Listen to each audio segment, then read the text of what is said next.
আসানসোল পৌর নিগমে গুরুত্বপূর্ণ বোর্ড মিটিং অনুষ্ঠিত হলো আজ। আসানসোলের মহানগরিক Bidhan Upadhyay chairman Amarnath Chatterjee, deputy mayor Wasimul Haq, বিভিন্ন এমআইসি এবং বড় চেয়ারম্যান কাউন্সিলররা উপস্থিত ছিলেন এই বৈঠকে। তিনি বলেন, ডিভিসি দ্বারা জল কম রিলিজ, জল সরবরাহের সমস্যা এবং এ বিষয়ে একটি অভিযোগ দায়ের করা হয়েছে কর্পোরেশনের তহবিল থেকে 40 লক্ষ টাকা। বিষয়টি নিয়ে মধ্যপ্রদেশের জব্বলপুর থেকে গ্রেপ্তারও করা হয়েছে। বিষয়টি যেহেতু আইনের দ্বারা রয়েছে, তাই এ বিষয়ে তিনি কোনো মন্তব্য করতে চাননি। ও যেটা বলেছিল যে ব্যাংকের অ্যাকাউন্টে থেকে পয়সা চলে গেছে, ওটা কি হলো?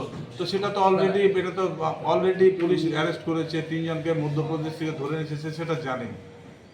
তো জানার পরে ওটা কোশ্চেন রাইজ করছে। এবং জলের একটু অসুবিধা হয়েছিল, সেটা ডিভিসির থেকে প্রবলেমটা এসেছিল যে কোনো টাইমে যেমন বর্ষার টাইমে জল ছেড়ে দিচ্ছিল, বন্যা হয়ে যাচ্ছিল।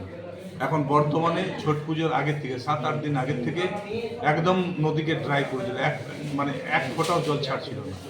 আমরা এটা ডিএম সাহেব, আমরা ডিভিসি চেয়ারম্যান, আমরা কলকাতাতেও এটা জানিয়েছি। তারপর একদম কম পরিমাণে জল ছেড়েছে। সেই জলটাতে এখন গতকালও কম পরিমাণে ছেড়েছে, সেটাতেও যতটুকু ম্যানেজ করার চেষ্টা হচ্ছে।